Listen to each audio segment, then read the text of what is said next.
नमस्कार, जय साईं राम। मैं ब्रिजमोहन सूरी, मोटिवेशनल स्पीकर, साईं ग्रंथ राइटर, रेड बुक एक्सपर्ट, स्वागत कर रहा हूं आपका आपके इस चैनल में।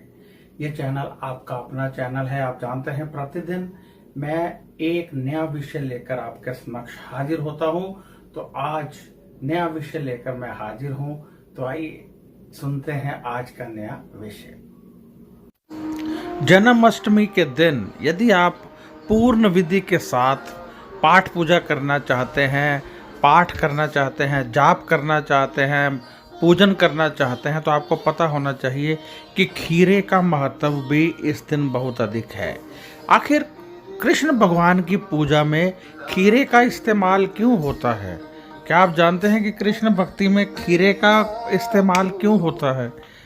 क्योंकि कृष्ण भक्ति में खीरा एक अहम भूमिका अदा करता है। आप और हम सभी जानते हैं कि जन्माष्टमी के दिन कृष्ण भगवान का जन्म माना जाता है, तो सभी जन्मदिन मनाने में व्यस्त होते हैं। आज भी भक्तों की भावना ऐसी है कि दुविधाओं को दूर करने के लिए कृष्ण भगवान जन्म लेते हैं और उनकी पूजा अर्चना इसी प्रकार से की जाती है जैसे कि प्रत्येक जन्माष्टमी को कृष्ण भगवान का जन्म हो रहा है। तो फिर कैसे करनी है?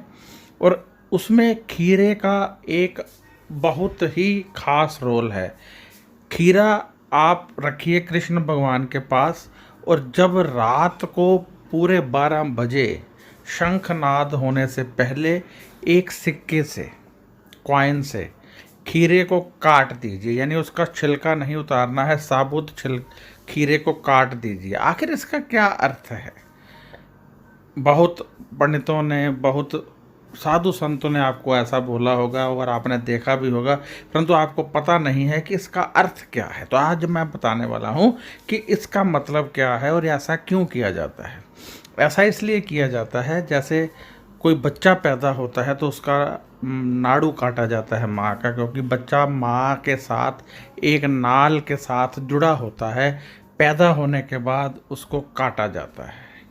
तो भगवान श्री कृष्ण जब पैदा हुए तो उस नाड़ू को काटने के लिए खीरे का प्रयोग हुआ। तो हम उस खीरे को नाल का रूप मानते हैं। यानी जो खीरा है उसको नाल मान लिया जाता है और सिक्के के साथ खीरे को काट दिया जाता है। जब भगवान श्री कृष्ण पैदा हुए होंगे वो तो अपनी माँ के नाड़ू से ही जुड़े होंगे, परंतु अभी उस नाड़ू की जगह खीरे को दी जाती है और खीरा काट दिया जाता है और काट कर फिर वहाँ पर रखा जाता है। तो उस खीरे को बाद में क्या करें? उस खीरे को यदि आप सुखा लें, यानी उसको ले लें थोड़ा थोड़ा और सुखाकर अच्छे ढंग से, जैसे बच्चे का नाड़ू बांध कर औरतें अपने निवास पर रखती हैं, उसको फिर अपने निवास पर रखें, तो भगवान श्री कृष्ण की शक्तियाँ बहुत अधिक आपको मिलती है और उनकी कृपा आप पर सदा बनी रहती है। परंतु ज़रूरी है कि उसको अच्छी तरह से सुखा लिया जाए, ताकि फिर अब कोई कीड़ा लगने का डर नहीं रहता है। तो अच्छी तरह से सुखाकर फिर उसको कपड़े में बांध कर आप रख सकते हैं। तो इस जन्माष्टमी सारी विधि विधान के साथ जो भी आप करते हैं, खीरे का ये प्रयोग अवश्य कीजिएगा। ये आप अपने निवास पर भी कर सकते हैं। एक खीरा ले लीजिए, उसको सिक्के के साथ रात को 12 बजे काटिए, फिर कृष्ण भगवान को भोग लगाइए, स्नान करवाइए, सब विधिवत आप करिए। परंतु उस खीरे को फिर आप अपने रिश्तेदारों में भी बांट सकते हैं। उसको खाइए नहीं, उसको सुखाकर अपने लॉकर में जहाँ धन रखते हैं वहाँ पर रखिए। बहुत अधिक शक्तियाँ आपको मिलेंगी। और यदि उसके साथ विष्णु चक्र भी रखें, विष्णु चक्र जो कि जन्माष्टमी को स्पेशल तैयार किए गए हों, हवन करके, पाठ पूजा करके, जो हमारे संस्थान में भी तैयार हो रहे हैं, 5 या 11 ये विष्णु चक्र रखिए, तो फिर आपको और अधिक लाभ मिलेगा। अब मैं यहाँ आपसे इजाज़त चाहूँगा। यदि आपको कोई समस्या है, जन्म कुंडली से रिलेटेड नहीं है, तो आप व्हाट्सएप कर सकते हैं, उसका जवाब आपको 3-4 दिन में मिल जाएगा। यदि आप जन्म कुंडली से रिलेटेड कोई समस्या बताएंगे तो आपको जन्म कुंडली दिखानी पड़ेगी। जन्म कुंडली दिखाने की फ़ीस 700 रुपये होती है, जो हम परमार्थ के कार्यों में इस्तेमाल करते हैं। 700 रुपया आपसे लेते हैं तो हम सेवा भाव में लोगों में भी इस्तेमाल करते हैं। तो ये जन्म कुंडली यदि आपने दिखानी है वो भी आपको व्हाट्सएप पर ही भेजनी पड़ेगी। जवाब उसका आपकी जन्म कुंडली के अनुसार मिलेगा। साधारण जन्म कुंडली है तो 3-4 दिन में मिल जाएगा। यदि कोई योग है, कोई प्रॉब्लम है कुंडली में तो समय लग जाता है, क्योंकि हम आम एस्ट्रोलॉजर की तरह नहीं देखते हैं कि महादशा अंतरदशा देखी और उसी समय बता दिया लाभ हो ना हो। हम उसकी पूरी स्टडी करते हैं, इसमें कौन कौन सा योग है, कैसे योग बनेगा, कैसे लाभ होगा।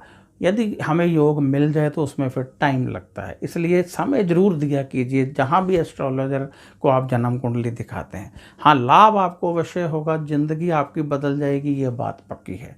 तो आप यदि जन्म कुंडली दिखाना चाहते हैं तो आप जन्म कुंडली दिखा सकते हैं। यदि आप कोई सवाल पूछना चाहते हैं पूछ सकते हैं।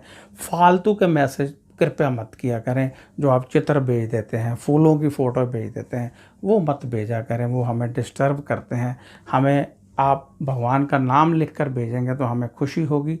फालतू के मैसेज देखकर खुशी नहीं होती है। और वैसे भी जब आप अपना कोई सवाल लिखकर 5 मैसेज दूसरे इधर उधर के भेज देते हैं तो आपका सवाल बीच में दब जाता है, पता ही नहीं चलता और हमें लगता है ऐसे ही किसी ने भेजा है, हम उसको छोड़ के आगे चले जाते हैं। इसलिए जब आप सवाल लिखें तो फिर कोई मैसेज मत करें ताकि सीधा ध्यान सवाल की तरफ जाए।